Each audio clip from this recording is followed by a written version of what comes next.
Welcome back. Scenes this week in Madison as students protested after a student went on a racist tirade in a video that went viral online. Campus leadership have condemned the video, but they're declining to expel the student on First Amendment grounds. Now, important to note here, the video is believed to have not been recorded on campus, and while the language and the message was very repulsive, it didn't include an active threat of violence. Now, getting to the heart of the matter, I am joined by Andrew Koppelman. He's John Paul Stevens Professor of Law at Northwestern University. Andrew, welcome to the show. Thanks for having me.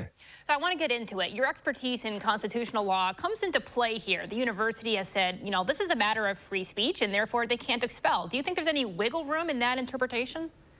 I don't think so. There are two constitutional rules here. One is that you can't punish people for saying things that other people find repulsive. Free speech includes a right to say things that offend other people. And beyond that, free speech includes a right to say horrible things that nobody should ever say, of which the speech in this case is an example. But there's also a due process issue. The folks who are asking for this student to be punished are asking that the student be punished for breaking a rule that didn't exist before the student spoke. Basic rule of due process is that the government's not allowed to hurt you unless it announces in advance what rule you're required to follow.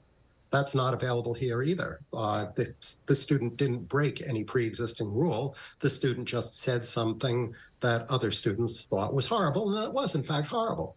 You're at Northwestern, and I presume Northwestern, like most universities, has some kind of student code of conduct that typically has some kind of policy against bad behavior. So I want to talk about is there any room for that to counter free speech requirements, versus a student code of conduct against general bad behavior? Not that I'm aware of. At the university, people have to be able to say whatever they believe, even if it's gravely wrong. I know I have colleagues on the law faculty who have ideas that I think are wrong and dangerous, but I don't know what we're supposed to do about it except talk to one another and try to refute each other's claims. That's how we run things, I think, should run things at every university in the country. UW is obviously a publicly funded university. Would a private university have more leeway here?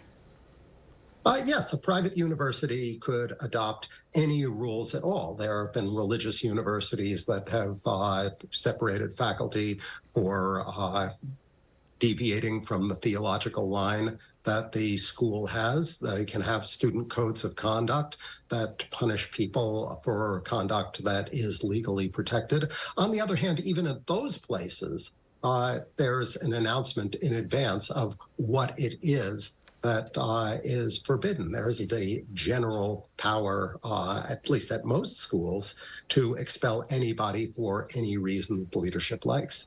There must be similar examples around the country of, situations like this. Universities have responded in varying fashions. Do a couple come to mind here that you think might be comparable?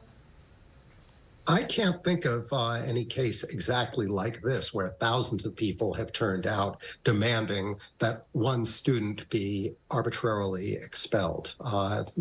What's happening right now is remarkable. I think the protesters need to reflect about how much power they are asking to give their administration.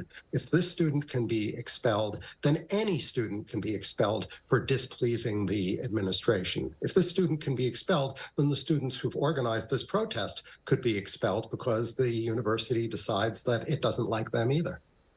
Ultimately, as we kind of wrap up here, I think, the theme here is setting a precedent, right? Setting a precedent that relates to free speech. What kind of precedent would it set ultimately if, again, a publicly funded, taxpayer-funded university is able to expel a student, again, based on speech that happens off campus that doesn't include a threat but is, incredibly vile speech?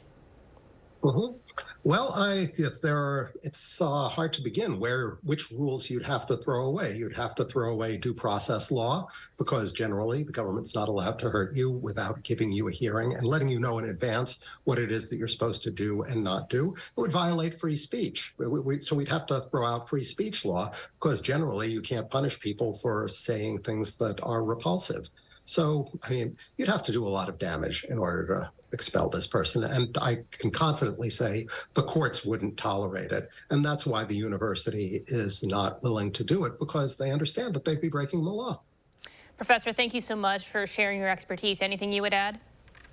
No, I think that free speech is hard. And again, it means that we have to tolerate things that really ought not to be said to anybody. I will say it's quite clear in this age of social media that this student has been punished, is being punished, and is going to be punished for the rest of her life, because this is going to follow her around forever. So if you want punishment, that's already happening as well, just not via the power of the state. Professor, thank you so much. Just ahead, new findings highlighting a desperate need in Wisconsin.